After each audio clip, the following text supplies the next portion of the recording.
प्रेम से बोलिए जितवाहन भगवान की जय, जितिया माई की जय।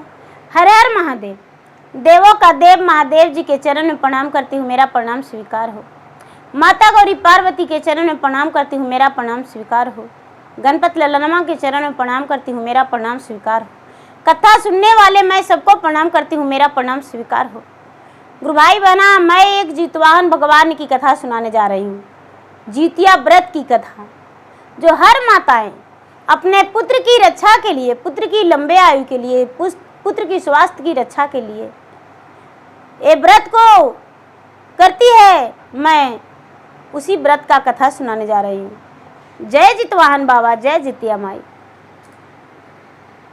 गुरु भाई बहना, एक राज्य में एक राजा थे और एक रानी। राजा साहब की जो रानी थी वो गर्भवती थी।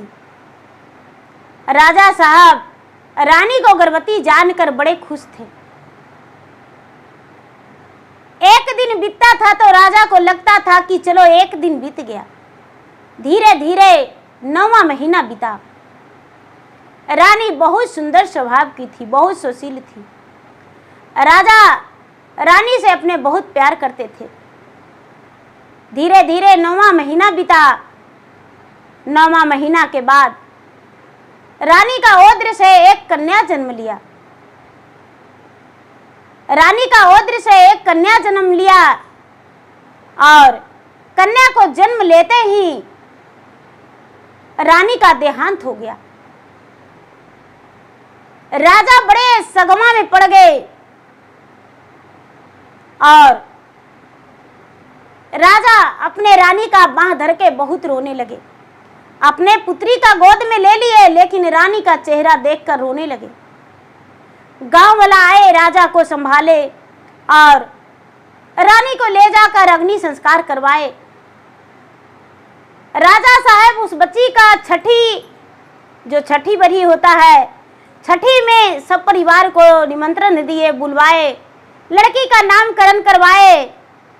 तो ब्राह्मण कहते हैं कि इसका नाम है दुखिया है। ये लड़की जो है दुख की पहाड़ लेकर आई है, दुख की मोटरी लेकर आई है। जलमते माता मर गई, इसका नाम है दुखिया है। सारे लोग उसे दुखिया दुखिया कहने लगे, दुखिया दुखिया कहने लगे। और राजा जो हैं, राजा तनिक भी देर नहीं किए, दूसरा विवाह की तैयारी कर दिए। 1 महीना होते होते राजा दूसरा विवाह कर लिए। राजा की दूसरी पत्नी आ गई। राजा अपने पत्नी का गोद में दुखिया को दे दिए कि इसे तुम संभालो, पोसो, पालो। दुखिया के माता जो है सौतेली, दुखिया को तो गोद में ले ली, लेकिन कहती है कि देखिए स्वामीनाथ, मैं इसे संभाल नहीं सकती हूँ, क्योंकि यदि इसे मैं संभालूंगी तो मेरा भी गोद कोख मराच हो जाएगा। ये तो अभागन है, मैं इसे अपना गोद में नहीं पोषण पालन कर सकती हूँ। ये बात सुनते ही राजा उदास पड़ गए और दुखिया को लेकर दासी को हाथ में दे दिए। उसी घर में दुखिया दासी के हाथों पोसाने पलाने लगी। धीरे धीरे धीरे धीरे समय बीता। दुखिया भी बड़ी होने लगी।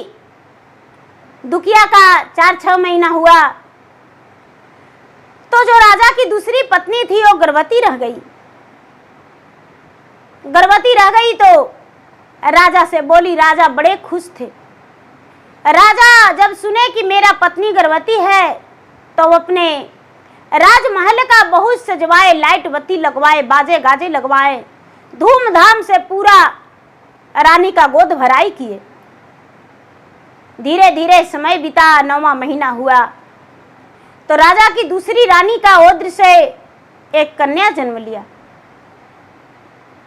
जब कन्या जन्म लिया तो उसका छठी बरी में नामकरण करवाए राजा, तो उसका नाम सुखिया रखा गया। दुखिया और सुखिया दोनों बहन राजा की बेटी।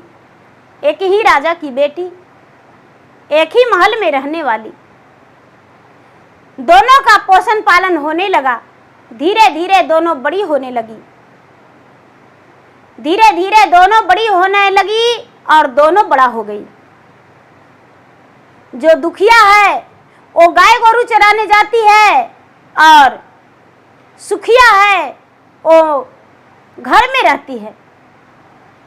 घर में रह के और घर में अच्छे अच्छे खाना खाती है, लेकिन दुखिया का सूखा रोटी बासी भोजन मिलता है।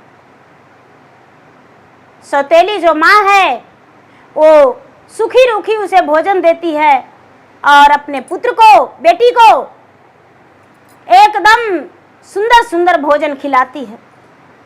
धीरे धीरे दुखिया भी बड़ा हो गई और सुखिया भी बड़ा हो गई। जब दोनों बहनें बड़ा हो गई तो गांव का लोग राजा को रास्ता भी चलने नहीं देने लगे।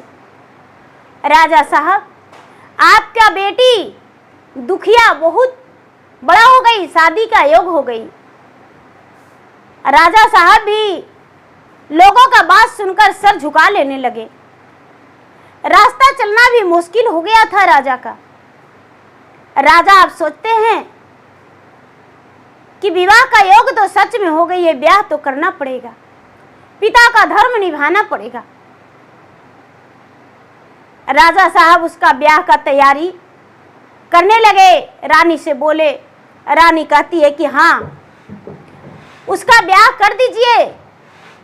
एक गरीब घराना में अंधा लंगड़ा लड़का हो तो उससे ब्याह कर दीजिए।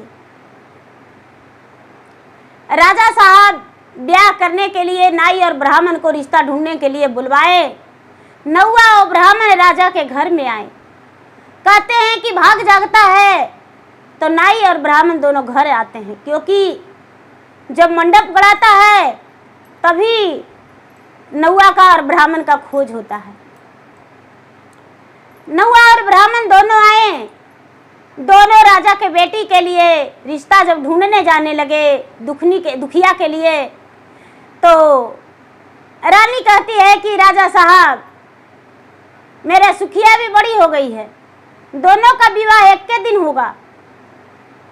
ऐसे नहीं, एक का ब्याह नहीं, दोनों का होगा। राजा आदेश दे दिए नौआ और ब्राह्मण को। नौआ ब्राह्मण दोनों लड़का ढूंढने चले गए। लड़का ढूंढने चले गए। जब ढूंढते ढूंढते ढूंढते ढूंढते एकदम गरीब घराना में दुखिया का रिश्ता पक्की हो गया, और जिसको माता पिता नहीं था, किसी के यहाँ गौआ चराने वाला से दुखिया का विवाह तय हो गया।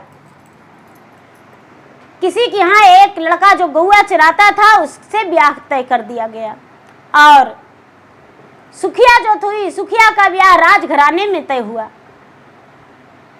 सुखिया का ब्याह राजघराने में तय हुआ। नौआ और ब्राह्मण गांव लौटकर आ गए। राजा से बताए, राजा साहब, आपका दोनों बेटी का ब्याह पक्की करके आ गए हैं। राजा साहब बात सुनकर बड़े प्रसन्न हुए। दुखिया जानी कि मेरा ब्याह एक गरीब घराने गौ चरवाहा से हुआ है, तो दुखिया सोचती है कि मैं भी तो गौ चराती हूँ, राजा की बेटी तो जरूर हूँ, लेकिन मैं भी तो गौए चराती हूँ। चलो कोई बात नहीं, क्या करेंगे, गौआ चराएंगे तो जीवन परवरिश होगा। क्या होता है कि दोनों का ब्याह हो जाता है, दोनों अपना ससुराल चल जाती है। जब दोनों का ब्याह होता है, दोनों ससुराल चल जाती है, तो इसका जो दुखिया है, दुखिया के एक छोटा सा मट्टी का घर था, एक दो कोठरी का घर था। बेचारी दुखिया उसी में अपना जीवन व्यतीत करने लगी अपना पति के साथ। पति से कहती है कि देखिए, गौआ चराने से गुजारा नहीं होगा, कोई और काम करिए। उसके पति कहते हैं कि सारी गांव का मैं गौआ चराता हूं, परवरिश हो जाता है। ये जो सुखिया है, सुखिया तो राजघराने में थी, उसका तो कहना ही नहीं। धीरे धीरे समय बीता तो दुखिया गर्भवती रह गई। गांव वाले उसका बहुत मदद किया करते थे। दुखिया जो थी पूजा पाठ में बहुत लीन थी। उसका पूजा पाठ बहुत अच्छा लगता था। रोज महादेव का मंदिर जाना, पूजा करना, गीत भजन करना। किसी की यहाँ शादी ब्याह भी रहता था तो दुखिया जाके गीत गाया करती थी, लोगों के मदद किया करती थी, खाना बनाने में उनके घर के भी काम निपटा दिया करती थी। लोग सुबह से अनाज दे दिया करते थे। दुखिया जो थी बेचारी अपना जीवन पालन करने के लिए बहुत अच्छे से जानती थी। धीरे धीरे समय बीता और दुखिया का एक संतान हो गया। दुखिया का एक संतान हुआ, धीरे धीरे समय बीता, 2 संतान हो गया। 2 संतान हुआ तो एक दिन उसको मन किया दुखिया को कि क्यों ना अपने बहन से मिलने जाऊं। अरे गांव वाला में भी काम करते करते मैं थक जाती हूँ। चले एक दिन बहन से मिलने गई तो बहन से जाके मिली तो कहती है कि क्या कुशल मंगल है बहन, बोलो। दुखिया बोली कि क्या सुनाऊं बहन, अरे जिधर भी जाते हैं दोनों बच्चे लटक जाता है। तुम्हारे घर देखो आई हूँ, दोनों बच्चे लटक गया। किसी के घर काम करने जाते हैं तो दोनों बच्चे लटक जाता है। सुखिया बोली काम तो हाँ बहन, दूसरे के घर में चूल्हा चौका करती हूँ। चूल्हा चौका करती हो तो हाँ, कितना मिल जाता है? तो कुछ सूखा अनाज और कुछ बना हुआ भोजन भी मिल जाता है, उससे परवरिश कर लेते हैं, कुछ पैसे भी मिल जाता है। सुखिया बोली कि देखो बहन इधर उधर क्यों भटकती हो, मेरे घर आ जाना और मेरे घर चूल्हा चौका कर देना और खाना बना देना, हम तुम्हें दे देंगे जो भी जरूरत होगा वो। बोले ठीक है बहन। अब सुखिया के घर रोज दुखिया जाने लगी, उसके घर बर्तन चूल्हा चौका करने लगी। धीरे धीरे समय बीता, जिउतिया का दिन आ गया। जिउतिया का दिन आ गया तो दुखिया कहती है कि ए बहन सुनो मेरी बात, जिउतिया का नहाई खाई है, क्या तुम मुझे थोड़ा सा कच्चा अनाज दे देगी और थोड़ा सा दाल, जो कि मैं भी अपने बच्चे का भोजन बना के अच्छे से खिला दूंगी। कहती है कि नहीं बहन, हम तुम्हें अनाज नहीं देंगे।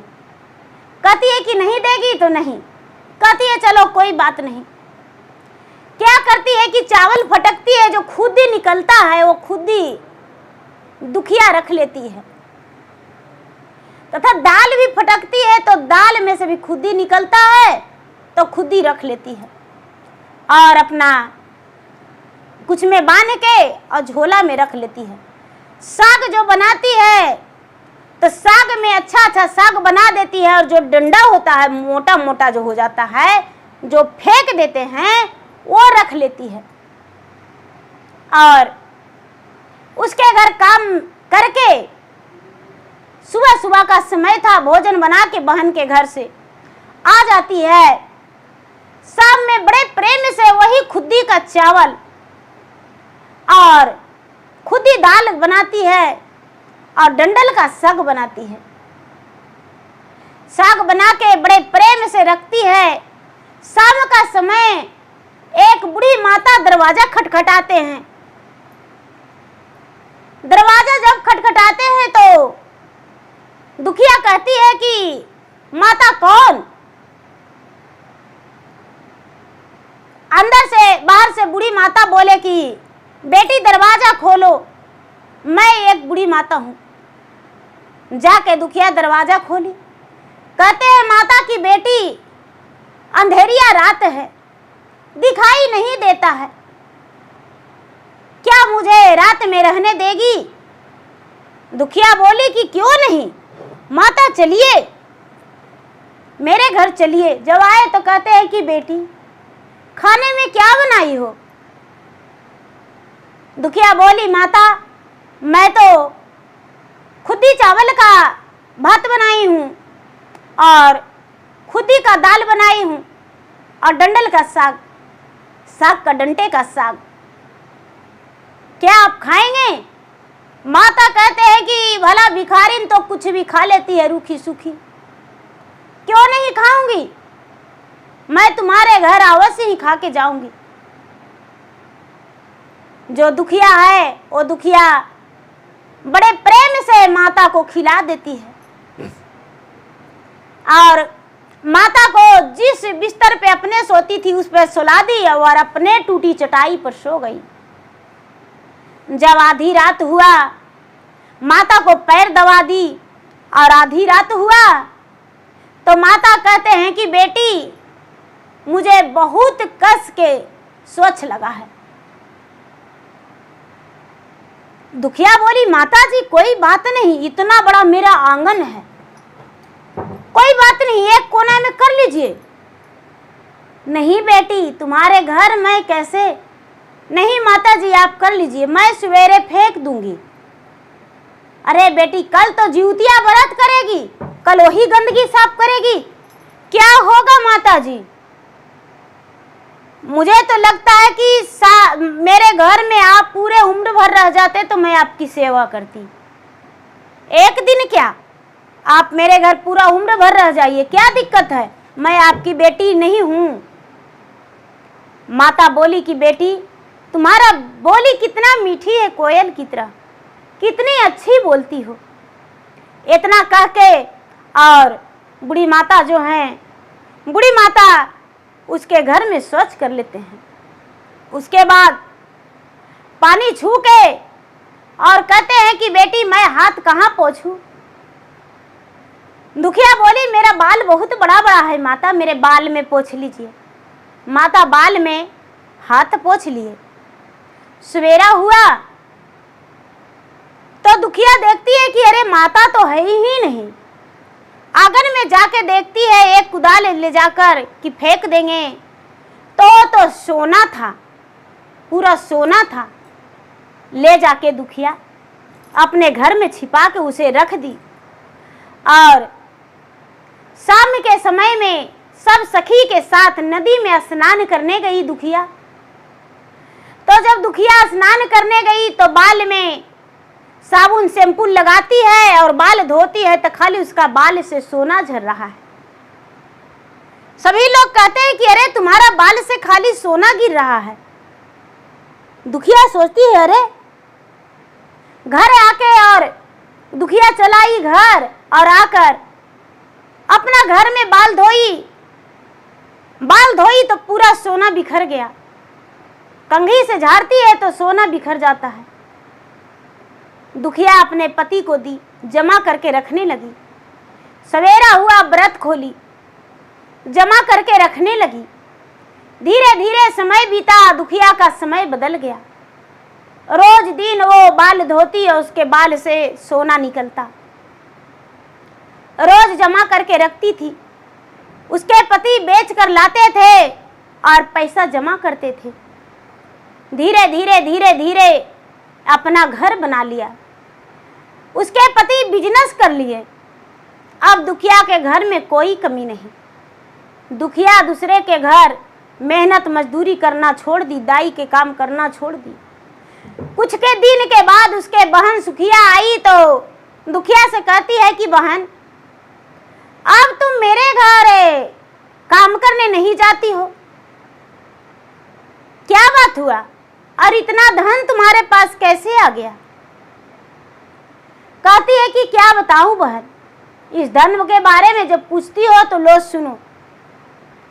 जिउतिया का दिन था, नहाई खाए और मैं तुम्हारे घर गई और तुमसे बोली कि थोड़ा चावल मुझे दे देना, तो तू तो देने से इनकार कर गई। तो मैं सोचा कि तुम्हारे घर से खुदी क्यों ना ले लूं, तो फटक के मैं खुदी ले लिया और दाल का खुदी और डंडल का साग जो था तुम्हारे पास दे दिया और डंडे सब लेकर मैं आ गई और मैं उसी का खाना बनाई। शाम में एक माता है जिउतिया माता और केवाड़ी खोलवाए तो मैं उन्हें केवाड़ी खोल के पकड़ के ले आई माता ने पूछी क्या बनाई हो बेटी, तो मैंने बताई खुद्दी का भात और खुद्दी का दाल और डंडल का साग।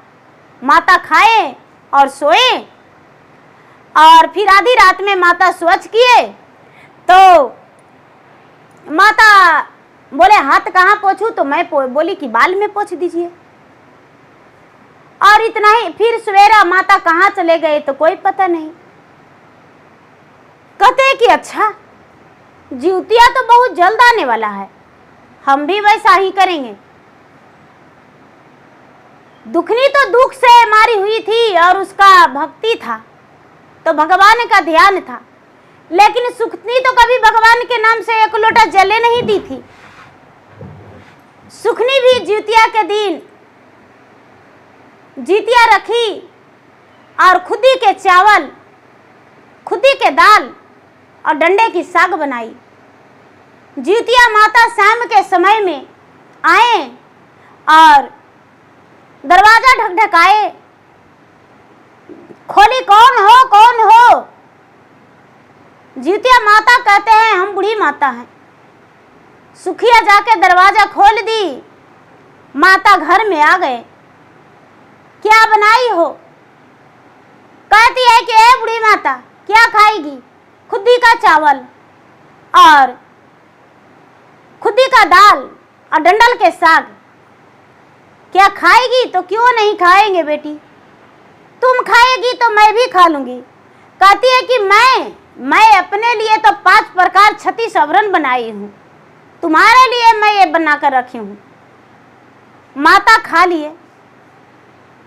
रात में स्वच्छ किए तो कहते हैं कि बेटी स्वच्छ लगा है। स्वच्छ करने के लिए बोले। कहती है कि ए बुढ़ी आंगन में चल जाओ, दिखता नहीं है, इतना बड़ा आंगन है, एक जगह करना, सगरो छेड़ मत देना।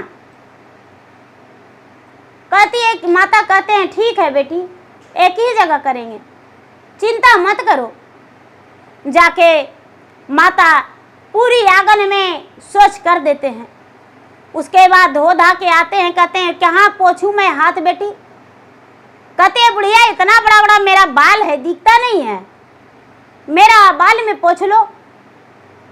माता उसके बाल में हाथ पोंछ लेते हैं। माता अदृश्य हो जाते हैं। सवेरे सुखिया जाती है आंगन में तो देखती है पूरा आंगन में स्वच्छ किया हुआ है। पूरा उसका घर जो है बदबू मार रहा है, पूरा बदबू मार रहा है, रहा नहीं जा रहा है। उसके सास ननद सारी परिवार गुस्से नाराज हो गए हैं। अरे किसे तू घर ले आई थी, कितना गमक रहा है घर। नौकरों से लगाकर सुखिया पूरा घर साफ सफाई करवाई धोवाई, फिर भी गमक रहा है। शाम का समय में सुखिया सबके साथ नदी जाती है स्नान करने, तो इसके बाल में से पूरा गंदगी निकल रहा है, पूरा गंदगी निकल रहा है, पूरा महक रहा है। सब लोग दूर दूर आ रहे हैं कि अरे मेरे पास से हटो, कितना गमक रही हो। बाप रे, राजघराने की बहू है, कितना गमकती है, लगता है 12 बरस से नहाई नहीं है।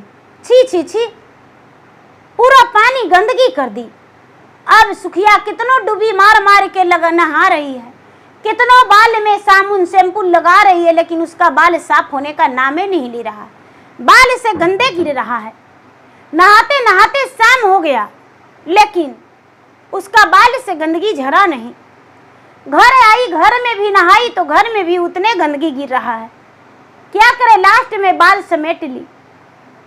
सवेरा हुआ पारण करके और दुखिया के घर जाके सुखिया कहती है कि अरे बहन तुम कैसी हो, कितना तूने झूठ बोली, ऐसा झूठ मुझसे क्यों बोली है, तुम्हारे पास साहस कैसे हुआ इतना झूठ बोलने का। दुखिया कहती है बहन क्या हुआ? अरे बहन मैं तो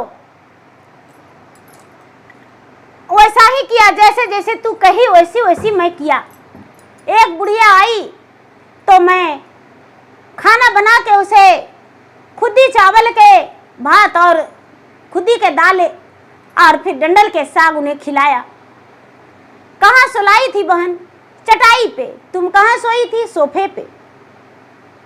बहन क्या तुम खाई थी? तो मैं तो 5 प्रकार छत्तीस अवरण। कहती है कि बहन मेरे पास तो नहीं था, तब मैं माता को खुद ही चावल के भात खिलाई थी, तुम्हारे पास था तो तूने 5 प्रकार छत्तीस अवरण खाई और तुम चटाई पे सुलाई और अपने सोफे पे सोती, इसलिए माता नाराज हो गए। जब माता शौच करने जा रहे थे तो क्या बोली तुम? हम बोले कि माता एक कोने में कर लेना, पूरा आंगन में छेड़ मत देना। अच्छा ऐसा बोली थी? तो हाँ। तो क्या हुआ? तो पूरा आंगन में था। कहती है कि अरे मैं तो माता से बोली, माता जी आप आराम से करिए, कोई तरह की दिक्कत नहीं, मैं सुबह में फेंक दूंगी। तो तूने ऐसा बोली इसीलिए तो तुम्हारे घर में ऐसा हुआ। माता से क्षमा मांगो, माता से विनती करो, तुम्हारा घर का गंदगी दूर हो जाएगा। जाके गंगा में स्नान करके और 1 लोटा जल लेके गंगा माई से बोलो, हे गंगा माई मुझे क्षमा कर दीजिए, जो मैंने गलती किया हूँ वो गलती का क्षमा कर दीजिए, मैं दोबारा गलती ऐसा नहीं करूंगी। जो सुखिया है, सुखिया बोली कि बहन तुम्हें तो संतान है लेकिन मेरा तो एक को संतान नहीं है। सुखिया जब ऐसा बोली तो दुखिया कहती है कि देखो बहन,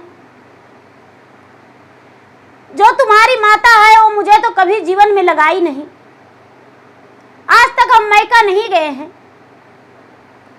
लेकिन ऐसा करो कि तूने जितिया व्रत अच्छे मन से भगवान के ध्यान करके करो, कपट धर के नहीं, सच्चे मन से यदि करेगी तब तुम्हारा भी संतान हो जाएगा। जो सुखिया है वो जाके भगवान से क्षमा मांगी और क्षमा मांग के गंगा के घाट के पूजा की। धीरे धीरे धीरे धीरे धीरे धीरे समय बीता तो सुखिया और दुखिया दोनों एक ही साथ जीवित पुत्री का व्रत की, व्रत करके और जितिया भगवान के पूजा की, कथा कहानी सुनी, भूखे को भोजन कराई, नंगम को चीर दिया, प्यासे को पानी पिलाई, इसे भी संतान हो गया। अब सुखिया में भी कोई कंजूसी नहीं, सुखिया भी दान पुण्य करने लगी, सुखिया भी भगवान के भक्ति पूजा पाठ नमन करने लगी। धीरे धीरे समय बीता तो सुखिया का भी 1 संतान, 2 संतान, 3 संतान, 5 पुत्र हो गया धीरे धीरे, और दुखिया के भी 7 पुत्र हुआ। धीरे धीरे समय बीता तो दुखिया अपना बेटा के बियाह कर दिया, घर में बहू आ गई, पोता पोती सब हो गया। सुखिया के भी बेटा बेटी पोता पोती सब कुछ से घर बन गया। वही माता जो थी दुखिया को भी अपना बेटी मानने लगी और कलेजे का टुकड़ा समझने लगी। वही पिता दुखिया को भी मानने लगे और उसे भी प्यार करने लगे। धीरे धीरे समय बीता, सब ठीक हो गया, सब सुखी जीवन बिताने लगे। छोटे मोटे हाथिया बड़ा गुनाया गर लाल, बड़ा गुनाया गर लाल, से हथे आया ए तन जीत, बहरियाला बिलवा लाल, से हथे आया ए तन जीत, बहरियाला बिलवा लाल, घरे घरे जितवाहन बाबा, दे तनया शिष्या लाल, घरे घरे जितवाहन बाबा, दे तनया शिष्या लाल, अचरा पसारी खाड़ा, बलका के मैया लाल, बलका के मैया लाल, देहुना जितवाहन बाबा, बरमुखया शिष्या लाल, देहुना जितवाहन बाबा, भरमुखया शिष्या लाल, मंगिया में देह जितवाहन, मंग के सेंदूरवा लाल, मंग के सेंदूरवा लाल, गोदिया में देह जितवाहन जटाधर बालकवा लाल जटाधर बालकवा लाल नदिया यार रवे जितवाहन मुड़ना करई वो लाल नदिया यार रवे जितवाहन बजना बाजय वो लाल नदिया यार रे जितवाहन नेटुआ नाचय वो लाल नदिया जे यारा रे जितवाहन हमना करई वो लाल नदिया यारा रे जितवाहन पूजा पाठ करे वो लाल नदिया यारा रे जितवाहन पूजा पाठ करे वो लाल। जय जितवाहन बाबा, जय जितिया माई।